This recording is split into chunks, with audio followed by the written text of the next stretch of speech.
Bismillahirrahmanirrahim. Assalamualaikum warahmatullahi wabarakatuh.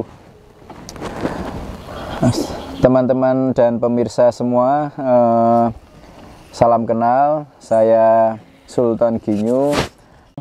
Kebetulan kami menikmati pemandangan di Gunung Merbabu. Tepatnya kita ada di spot Gunung Andong, menikmati pemandangan Gunung Merbabu yang sangat indah.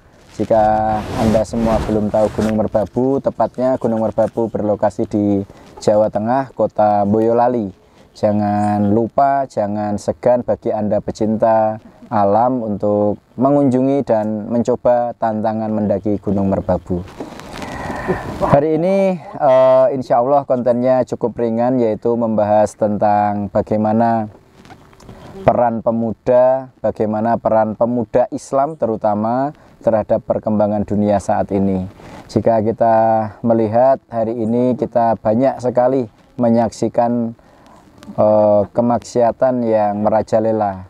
Contoh yang terbaru, kita ada isu kampanye LGBT yang dikampanyekan semua elemen dunia, bahkan sepak bola yang banyak dari kita mencintai dan menyukai, bahkan fans garis keras bahasa gaulnya. Tapi di manajemen atau official liga-liga di dunia ternyata mereka mengkampanyekan LGBT. Maka hal ini menjadi teguran buat kita semua, terutama pemuda muslim. Bagaimana peran kita menyikapi itu semua, bagaimana peran kita, apa yang harus kita lakukan untuk menyikapi dunia yang semakin bergerak ke arah kemaksiatan.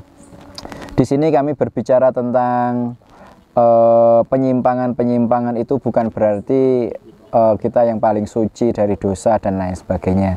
Tapi kita buat channel ini memang tujuannya untuk yang pertama dakwah, yang kedua hiburan, tapi hiburannya adalah hiburan yang mendidik, sehingga kita mewarnai dakwah ini tidak hanya dengan yang di mimbar-mimbar, tapi juga melalui konten-konten yang saat ini digandrungi oleh anak-anak, terutama pemuda. Hari ini kita menyaksikan banyak sekali gerakan yang mengkampanyekan LGBT. Bahkan sudah sampai di Indonesia orang-orang yang dalam tanda kutip ada penyimpangan seksual, yang dia seharusnya laki-laki menyukai perempuan, tapi ternyata dia menyukai sesama jenisnya, atau sebaliknya perempuan menyukai sesama perempuan. Sudah sangat sering kita saksikan kisah tentang dihukumnya kaum Nabi Lut, di mana kaum Nabi Lut ini adalah contoh dari kaum yang menyimpang dari sisi seksual. Mereka mendatangi laki-laki sampai Nabi Lut itu dalam sejarah diceritakan Nabi Lut itu sampai teriak-teriak bahasanya untuk yang laki-laki silahkan mendatangi itu yang perempuan, menikahi mereka, bukan malah mendatangi laki-laki dan bermaksiat sesama jenis. Jadi mereka udah bermaksiat sesama jenis, double dosanya. Kemudian kaum Nabi Lut tersebut dilaknat oleh Allah, diazab oleh Allah dengan sedemikian rupa, dihancurkan sampai tidak tersisa lagi waktu itu. Tapi ternyata sejarah terulang. Memang jika kita mengamati sejarah-sejarah yang terjadi di dunia ini, entah dari dulu sampai sekarang pasti terulang. Dahulu Islam datang dalam keadaan asing, kemudian Islam menaklukkan dunia hampir lebih dari ratusan tahun, hampir 700 tahun kalau saya tidak salah, dan kemudian Islam hampir kembali menjadi asing sekarang. Kita menjalankan syariat Islam banyak sekali di belahan dunia lain. Ada di India yang kemarin kita lihat banyak video saudara-saudari kita muslimah yang memakai jilbab, kemudian mereka dipaksa untuk melepaskan jilbabnya. Ada juga di mana orang-orang yang melaksanakan ibadah di Palestina, mereka tidak bisa melaksanakan ibadahnya dengan tenang, dengan nyaman. Bahkan kemarin menjelang Idul Fitri, mereka masih saja dalam tanda kutip dihalang-halangi untuk beribadah, melaksanakan sholat Idul Fitri. Maka dari itu kita harus bertanya kepada diri kita sendiri, peran kita sebagai pemuda itu di mana? Peran kita itu sebagai umat Islam terhadap sesama saudari-saudara kita sesama umat Islam itu seperti apa? Apakah kita punya peran untuk membantu mereka?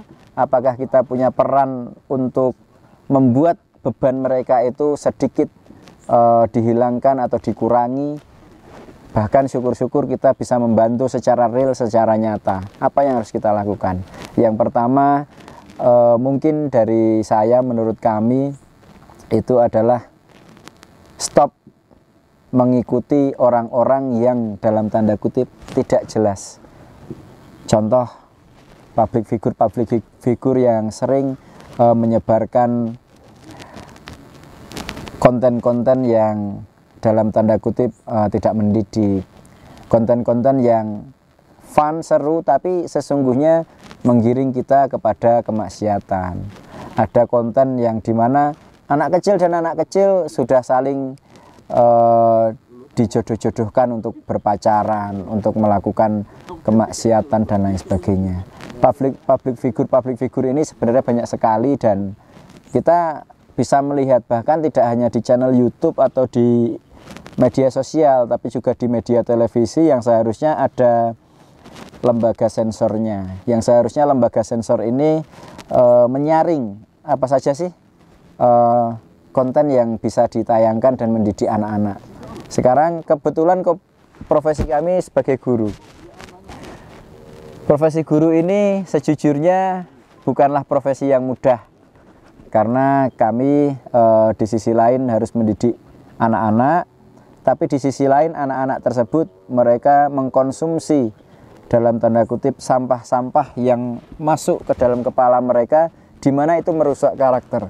Sama sekali tidak ada nilai karakter, bahkan cenderung membuat karakter anak-anak yang kita gembleng, yang kita masukkan kepada mereka di sekolah-sekolah hilang begitu saja. Bahkan banyak sekali public figure yang mereka tidak pendidikannya tidak tinggi, kemudian mereka bisa sukses. Selanjutnya mereka mengatakan bahwa pendidikan itu tidak penting, sekolah itu tidak penting. Sebenarnya itu hak pribadi mereka untuk mengatakan itu. Tapi sebenarnya jika kita tilik, jika kita gali lebih awal lagi, bagaimana pendidikan membentuk karakter-karakter anak, bagaimana pendidikan membuat anak-anak jauh dari hal-hal yang merugikan seperti kemaksiatan, narkoba, kemudian membuang-buang waktu secara percuma dengan bermain game dan lain sebagainya. Peran pendidikan sangat-sangat penting untuk itu semua. Maka salah satu solusinya adalah kita jangan lagi menonton atau bahkan mendukung public figure atau siapapun itu yang membuat konten yang tidak mendidik, atau yang negatif ya. Akan timbul pertanyaan pro dan kontra nanti. Terus tayangan yang mendidik itu seperti apa? Tayangan yang dinilai baik dan positif itu seperti apa? Maka bisa kita jadikan tolak ukur. Misalnya contoh, ada rokok. Rokok itu ketika kita melihat orang dewasa merokok, itu sebenarnya kita kadang wajar, udah dewasa. Tapi ketika kita melihat anak-anak kecil merokok, maka kita spontan pasti ingin melarang atau ingin menegur. Anak kecil kok merokok, anak-anak usia SD kok merokok. Kemudian kita tanya kepada diri kita sendiri, memangnya kalau orang besar yang merokok, orang dewasa yang merokok, apakah menjadikan rokok itu menjadi positif atau boleh-boleh saja? Terus kemudian ketika anak kecil yang merokok kok menjadi negatif atau tidak boleh? Maka kita tanyakan, berarti rokok itu baik atau buruk? Kalau baik, kenapa anak kecil nggak boleh? Kalau buruk, kenapa orang dewasa nggak kita tegur juga? Kadang kita tidak fair di situ. Banyak sekali kasus yang serupa yang saya analogikan dengan rokok tadi.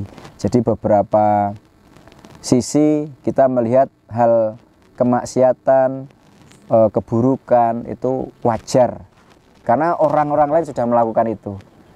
Maka jangan sampai di negara kita ini, di lingkungan kita ini, tindakan-tindakan yang negatif, tontonan-tontonan yang tidak mendidik itu menjadi wajar untuk dilakukan.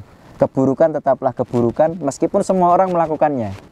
Meskipun seluruh dunia melakukan itu, tapi itu tetaplah keburukan. Kita nggak boleh mewajarkan, menjadikan keburukan itu menjadi nilai yang semuanya melakukan, maka nggak apa-apalah.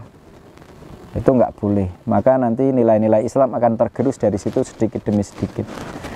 Rasulullah pernah bersabda yang artinya sejengkal demi sehasta demi sehasta, sejengkal demi sejengkal kamu akan mengikuti mereka. Bahkan mereka masuk ke lubang biawak pun kamu akan tetap mengikuti. Kemudian sahabat bertanya,